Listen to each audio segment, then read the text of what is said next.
see my screen clearly? Yes. Okay, great. Perfect. Thank you so much for joining, everyone. What we'll do is, as part of this webinar, we'll keep the focus on WCM capabilities in SharePoint 2010. SharePoint 2010 has a lot of rich functionality, and it'll be impossible to cover it in 1 hour. So what we'll do is we'll focus only on the WCM capabilities, and we'll keep the pace a little bit fast here, because what I want to do is I want to talk about what are the latest and greatest WCM features in SharePoint, and then compare them to the latest and greatest WCM features which are present in some of the leading CMS providers like Kentico and others. So what we'll do is we'll begin the session with a poll, and there's going to be actually 5 different polls in today's webinar. The intention is to actually fine-tune the presentation as we move along, so that we're keeping in mind everyone's best interest today. So let's launch the first poll, which is basically to gather whether you guys are using SharePoint currently or not.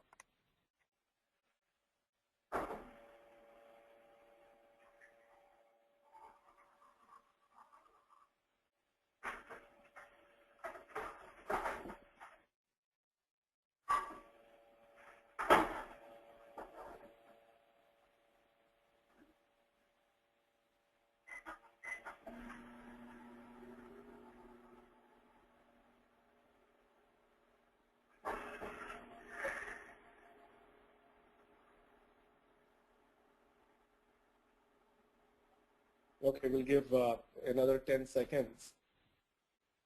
It seems like some of you are still thinking about it.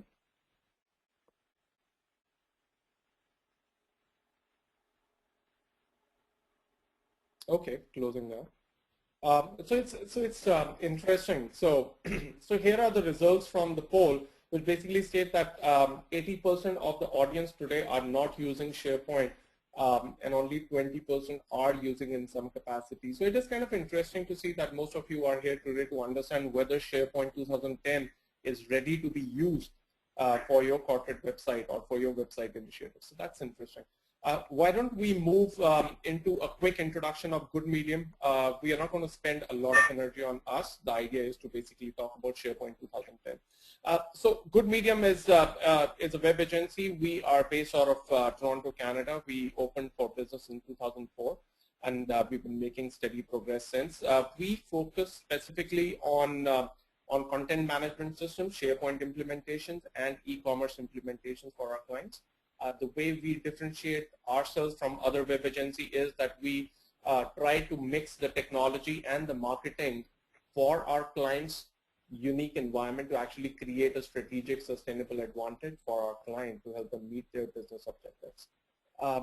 We'll send a detailed presentation deck to all the participants that would have more about Good Medium and our wins over the years. But for now, why don't we launch into SharePoint capabilities?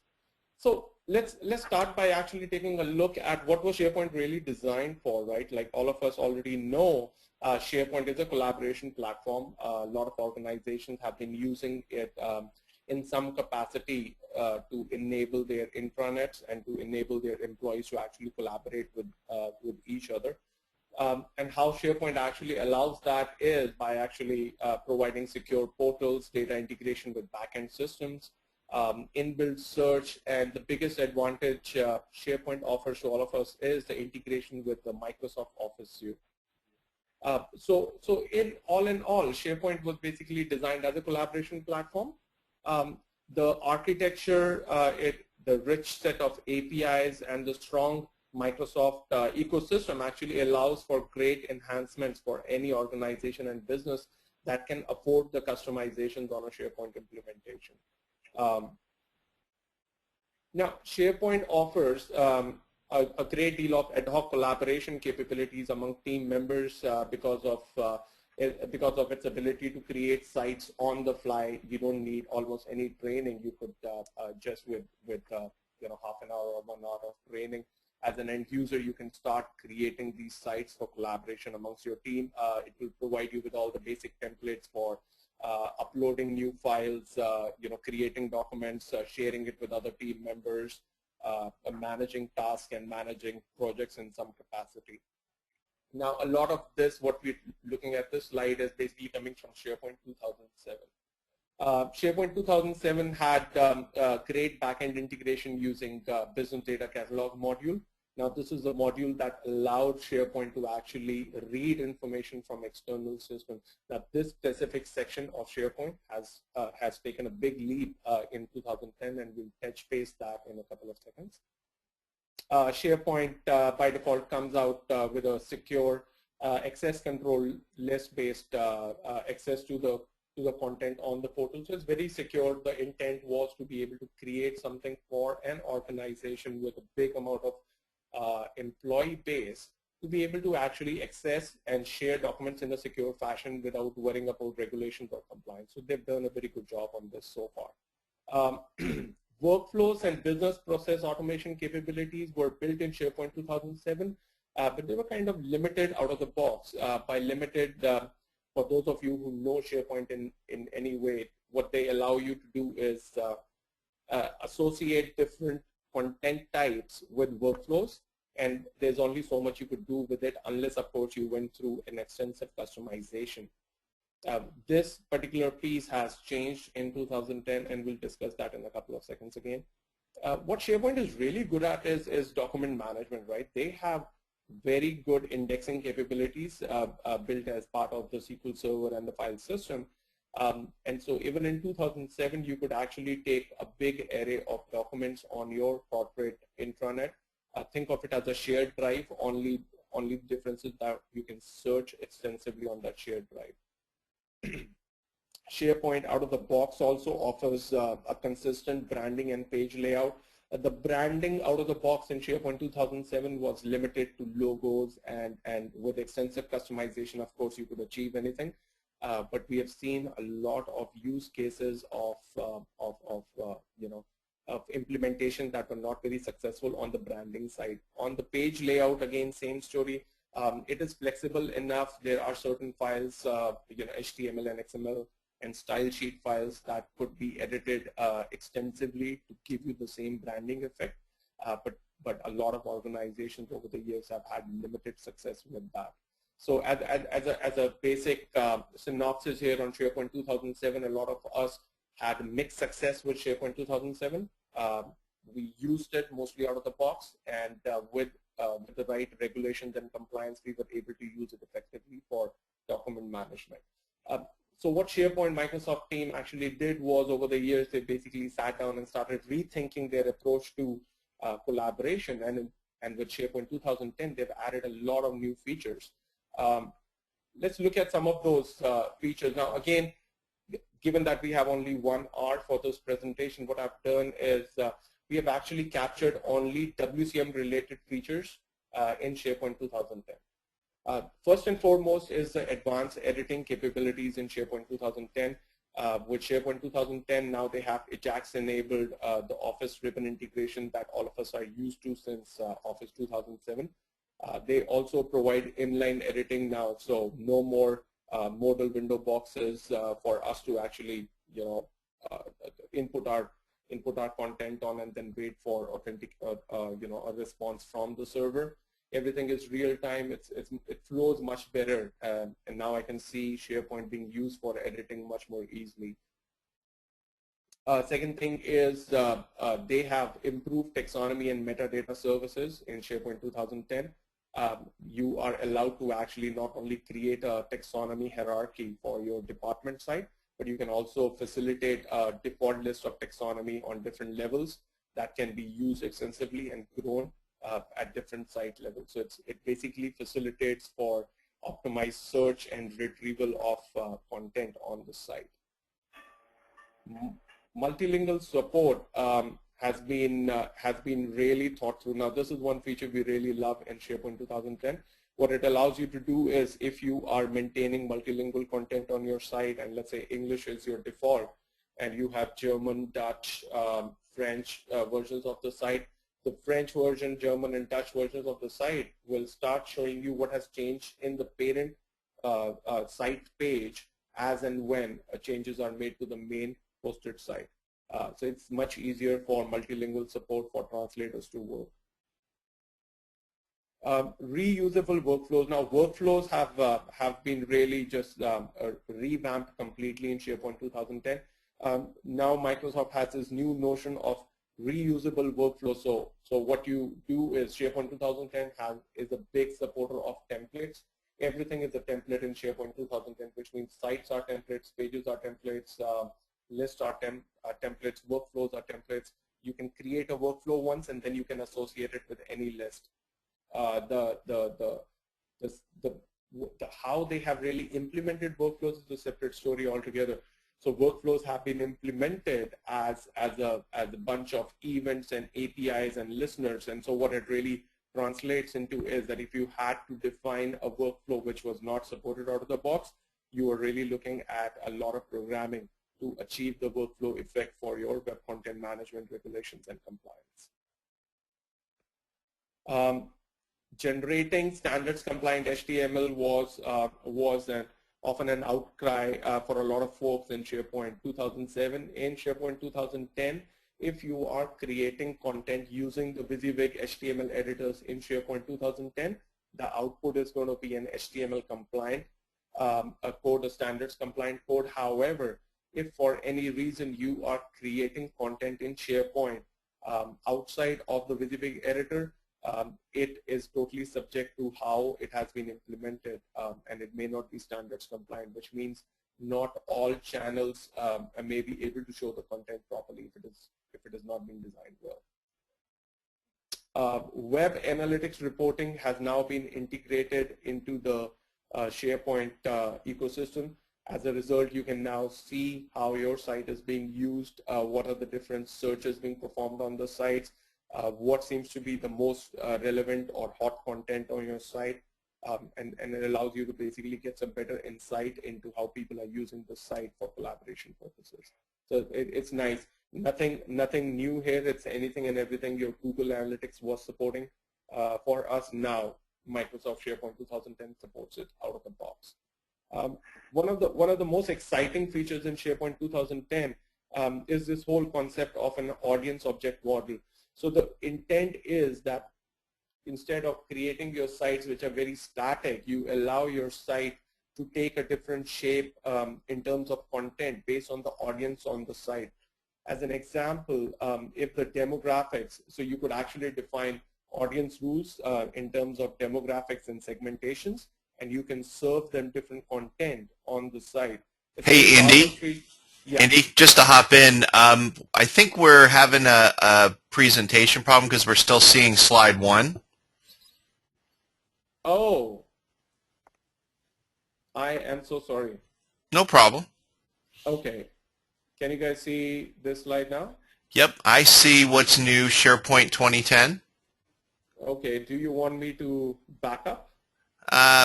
I think if you could just maybe spend a second going through some of the other slides so that people can see them, if that's okay. If not, we can continue to move on, and we're going to make all the slides available as well. No, that's fine. Okay. We can go from here if that is okay with everyone. Okay, perfect. Sorry about that, guys. I didn't realize I was not on share. Okay. So I'll start from here again, just a quick recap. So SharePoint was basically designed for collaboration. So a lot of features supported by SharePoint, WSS, and MOS were built around providing collaboration frameworks, allowing you to actually securely access portals, integrate with your backend systems in a read-only mode, manage your documents, perform search on the documents which are being managed by SharePoint. And most of all, the most important feature was the integration with Microsoft Office Suite. All in all, it's a great collaboration platform. The architecture is very open. A lot of people refer to SharePoint architecture as an engine, and they with like Lego block, right? So they allow you to basically build anything out of it instead of defining it for one specific use. So they provide a lot of rich set of APIs and a strong third-party ecosystem from Microsoft. Allows for great enhancements for any business that can afford the customization. I say afford the customization because as you start adding new building blocks, you can create anything you want It just costs a lot of time, money, and resources to actually achieve the end result. A quick recap of what SharePoint offers. I've already spoken about it. This is just the visuals. So I'll go through it a little bit quickly this time.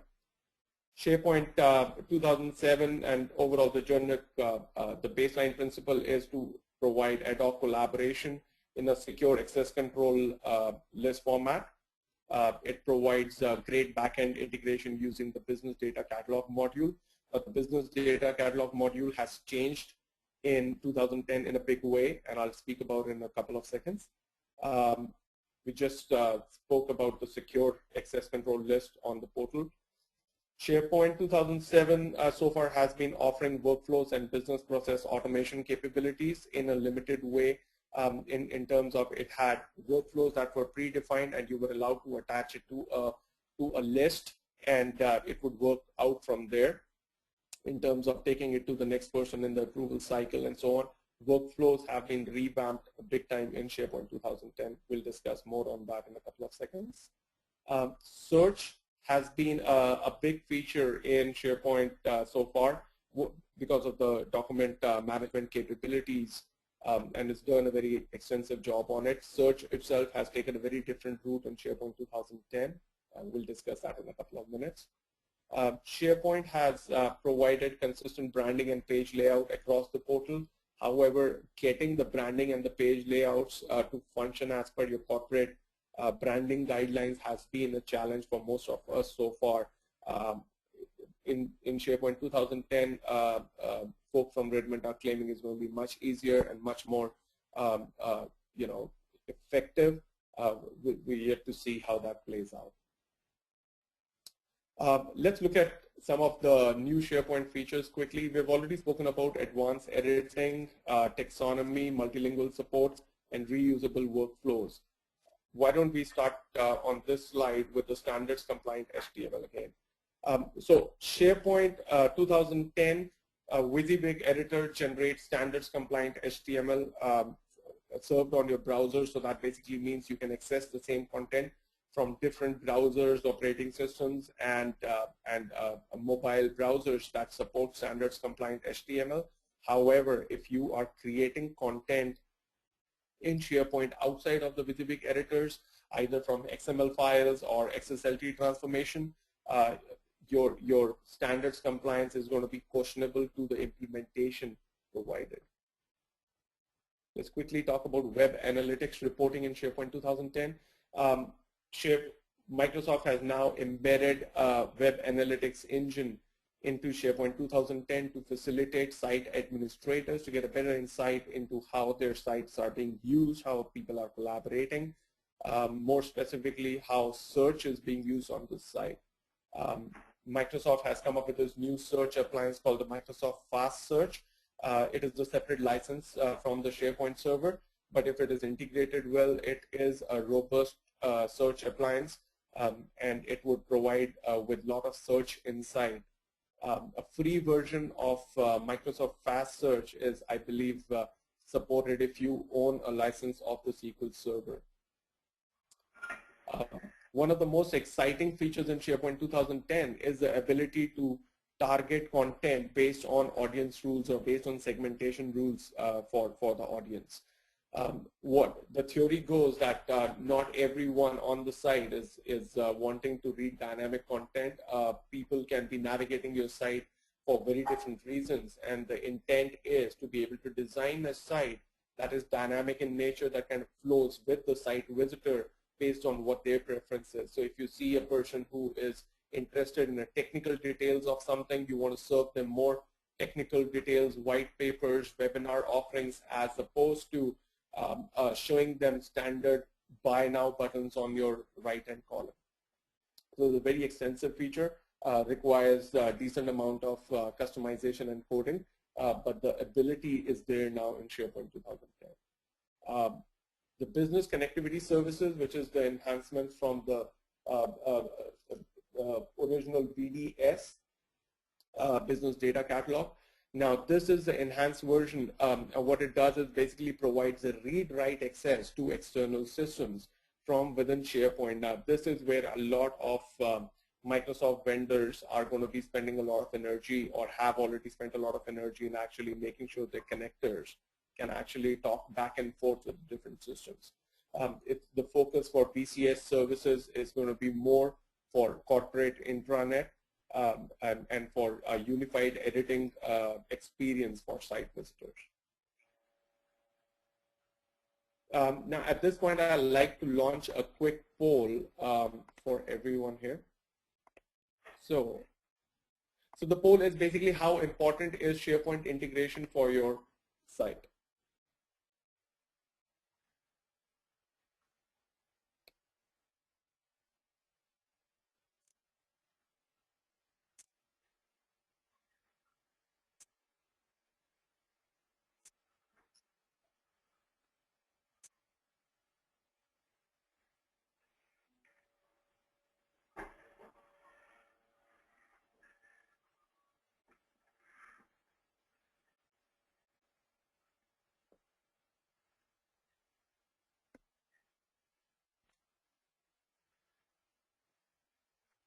Okay, we'll give another 5 seconds and close this poll.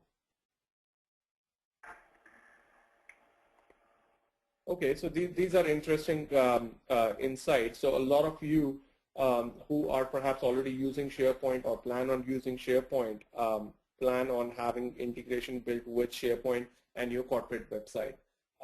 So this is interesting. So this basically indicates that you either want to use SharePoint or your corporate website with your vendors, with your channel partners, or for employees, and you want to be able to access sensitive, secure information from your site. Okay. Moving on.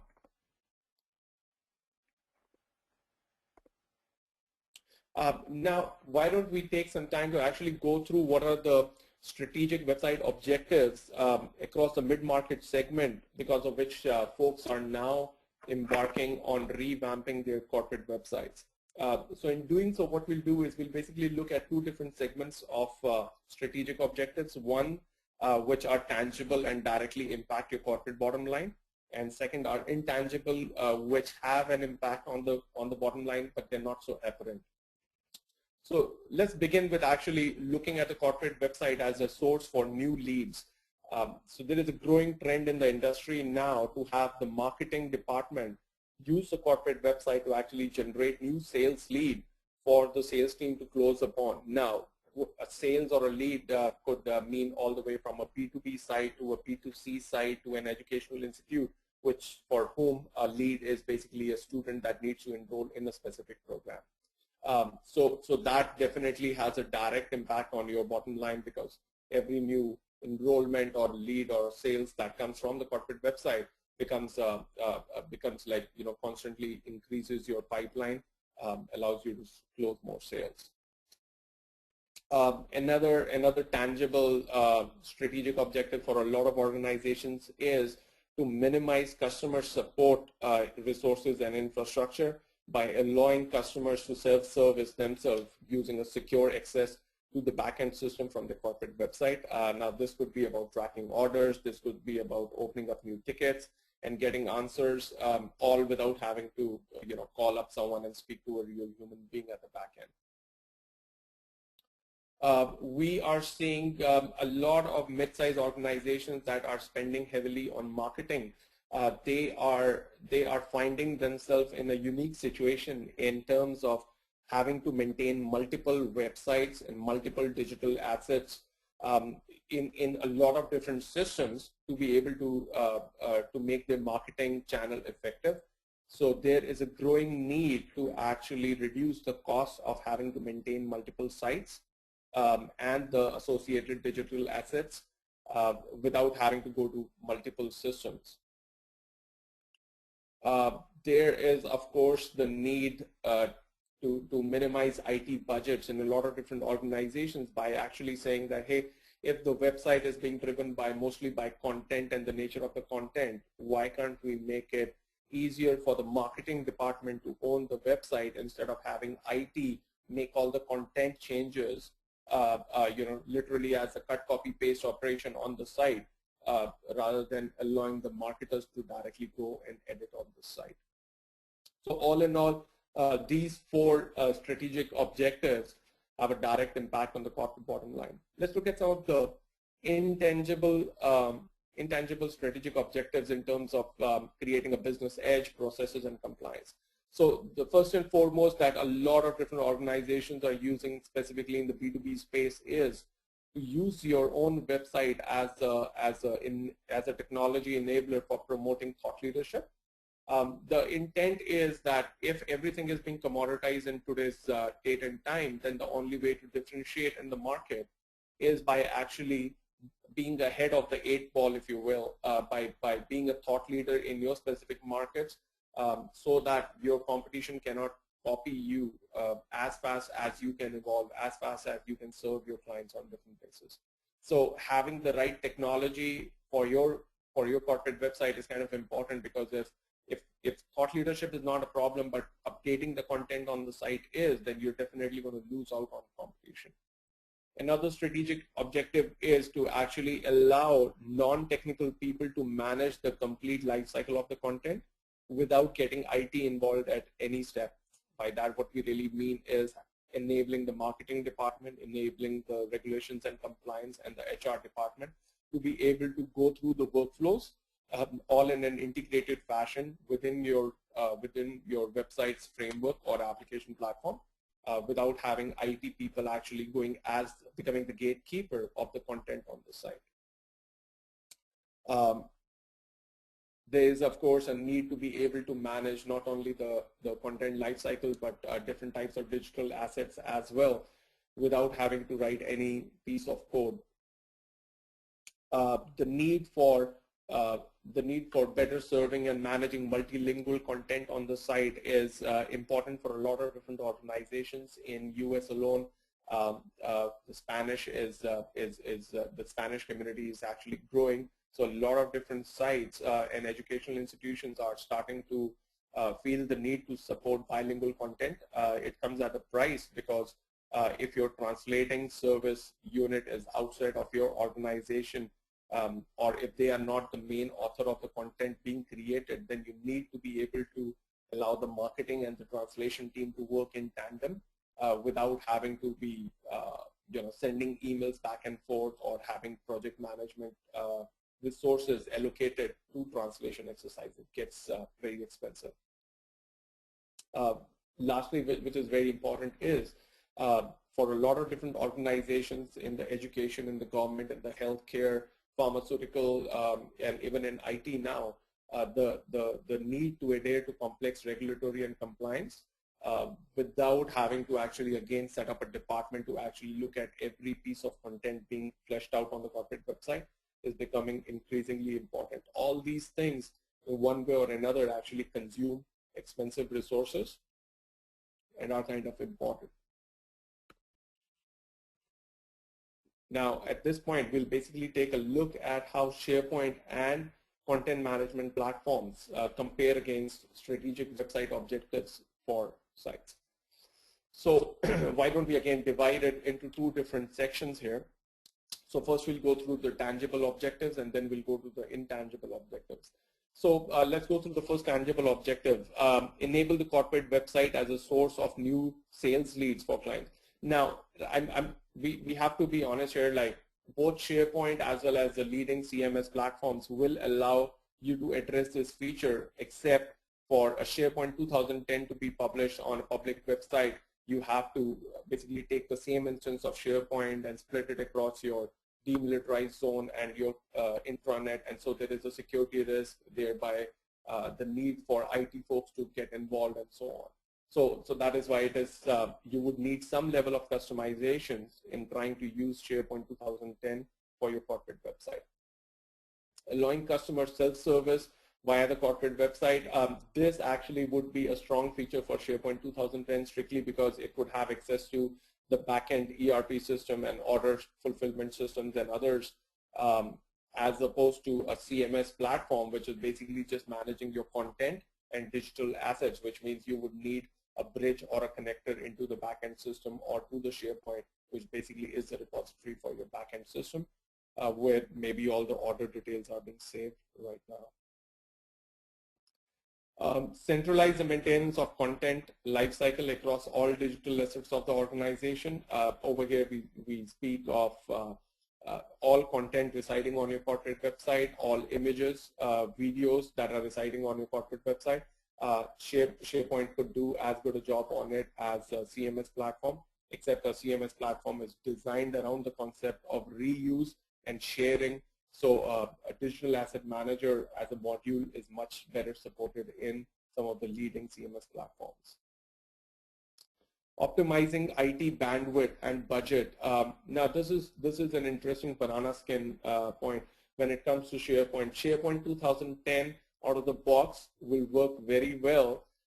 However, in case you want to do anything with SharePoint 2010 that does not is not supported out of the box, you're going to need heavy involvement with IT folks, programming, configuration, administration, which a marketing team will not be able to support right on their own.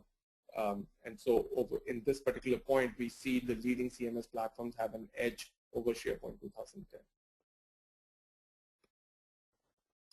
On the intangible objectives, now creating content is a no-brainer for both SharePoint 2010 users as well as the leading CMS platform users, strictly because of the WYSIWYG editors and the ease of navigating through the site and doing inline editing. So it's a tie between the two systems from what we understand. Enable content owners, marketers, and subject matter experts to own the complete life cycle of the content. On this one, it is kind of important to note that where a leading CMS platform will provide you with the simple workflows associated with every piece of content we created on the site and share it with anyone inside and outside of the organization, SharePoint 2010 will require some level of security and configuration to enable outside subject matter experts to actually own the life cycle of the content. Multilingual capabilities across different digital assets. SharePoint 2010 does a pretty decent job, but of course it comes with some customization. Some of the leading CMS platforms have multilingual support and side-by-side comparison built in and supported for over 2-3 years now. So they are very mature on this particular capability. Adhere to complex regulatory and compliance needs without creating bottlenecks in the approval process. Now, this is kind of interesting. Now I must say this on this particular point, we may be a little bit biased on the CMS platform simply because it is so easy to configure a workflow and use it. SharePoint could pretty well do the same thing, except workflow configuration for your organization specific need might come with some IT involvement, coding involvement, and that is why the differentiating here.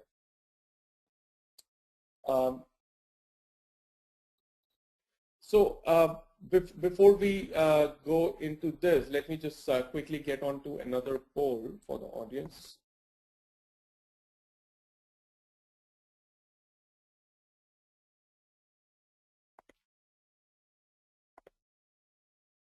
So we'll time this to 30 seconds.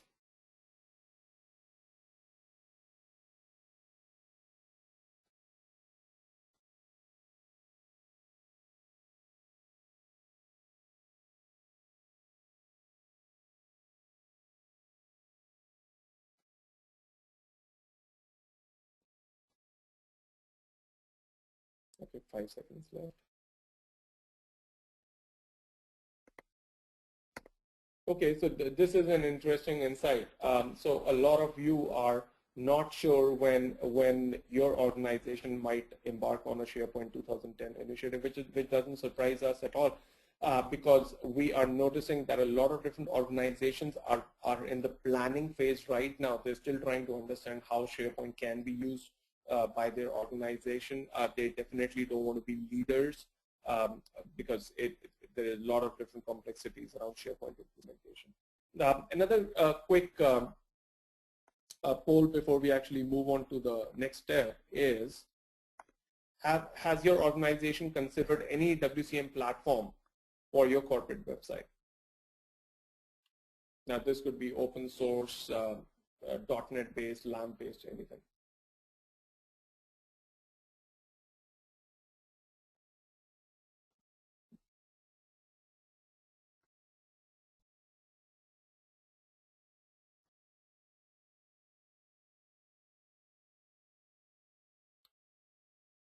Okay.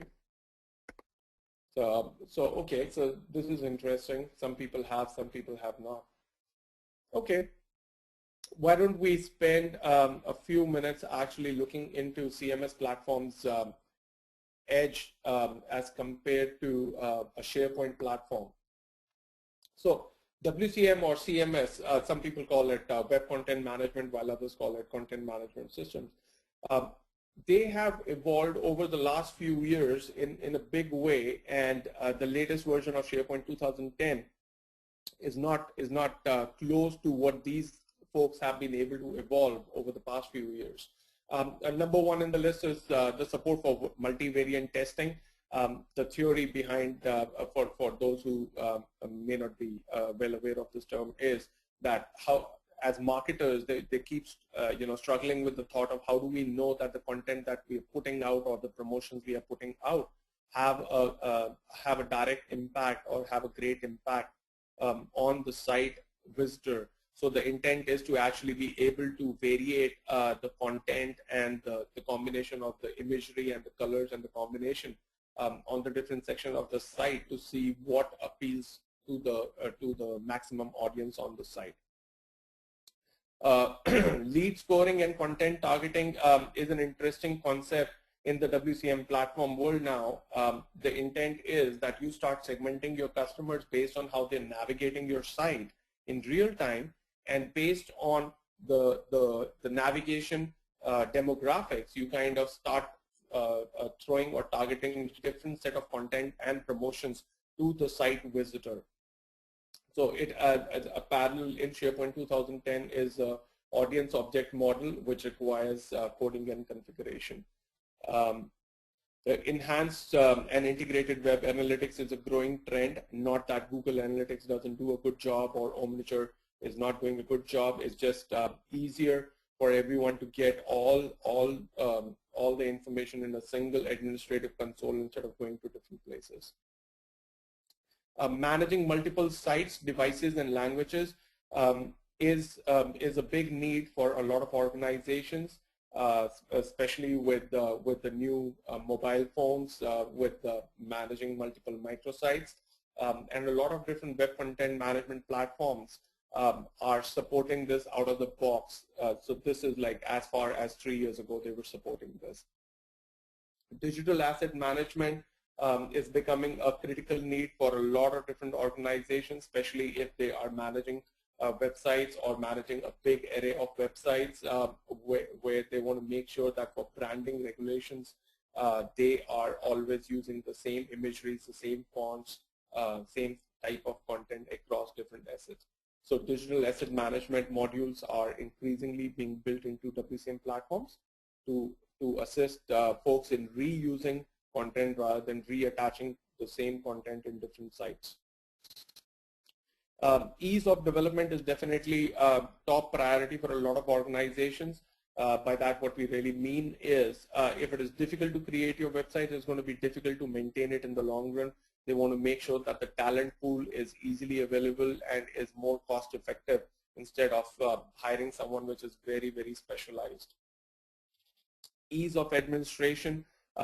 Now, when we start looking at the total cost of ownership for any platform, any technology, the ease of administrating it becomes a high priority, because if it is difficult to administer or if you have to have expensive IT folks allocated to the cost, it kind of increases your cost in the long run.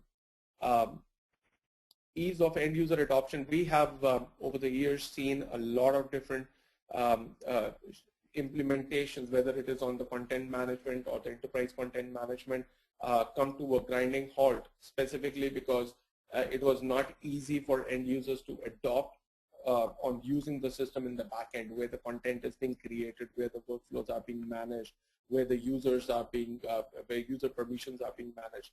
So we have found ease of end user adoption is very high in the list of organizations when it comes to actually selecting a content management system. Time to market.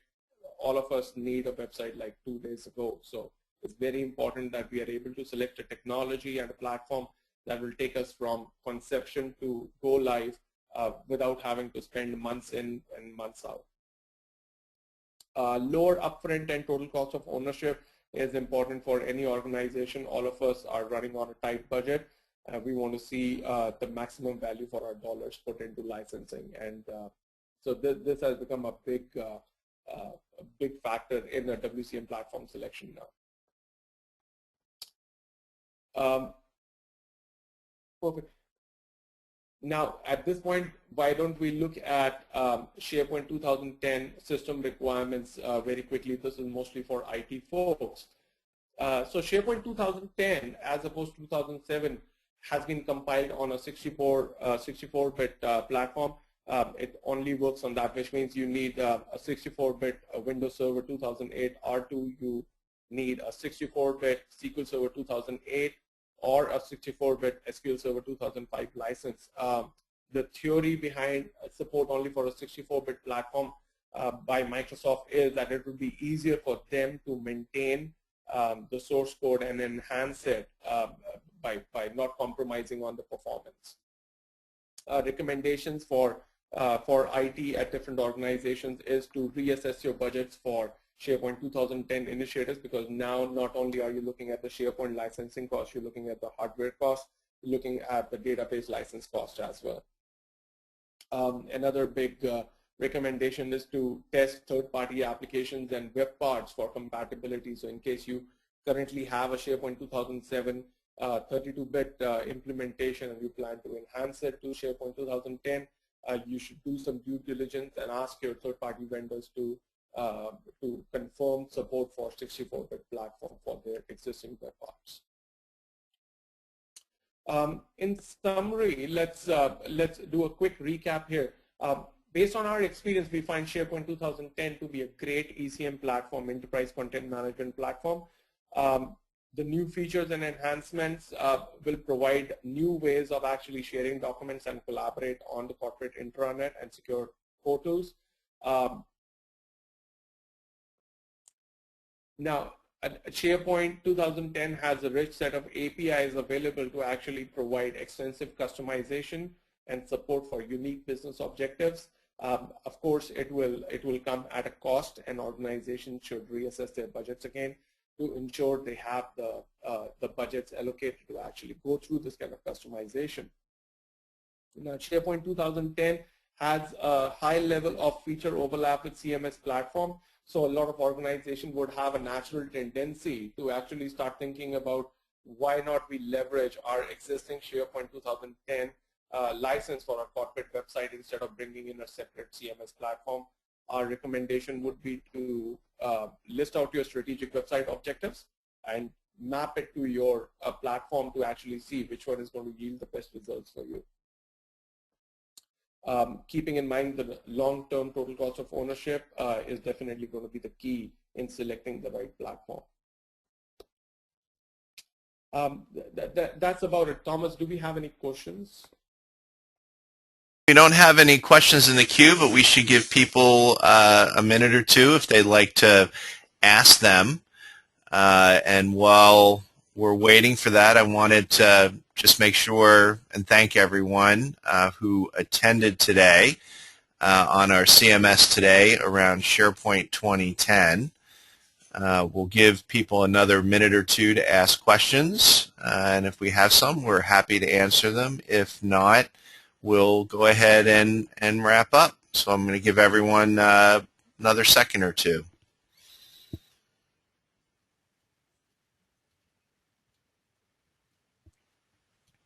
Okay.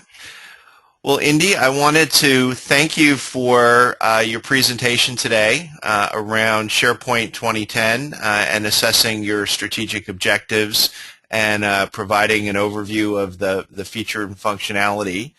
Once again, this is part of the Kentico CMS Today webinar series. Today's presenter was Indy Sawyer, who is with Good Medium. Indy, did you want to give your contact information again, and we'll go ahead and wrap up? Sure. So in case anyone from the attendees have any questions regarding SharePoint or regarding your WCM or CMS initiatives, feel free to give me a call or send me an email at indy.sani@goodmedium.com.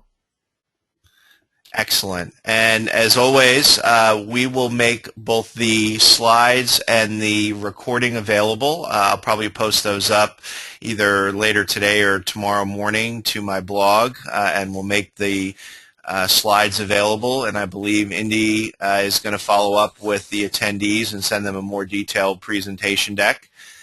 So with that, if we don't have any questions, Indy, thanks for joining us. Did you have anything you'd like to say before we wrap up? No, thank you so much, everyone. All right, everyone have a great day. Thank you.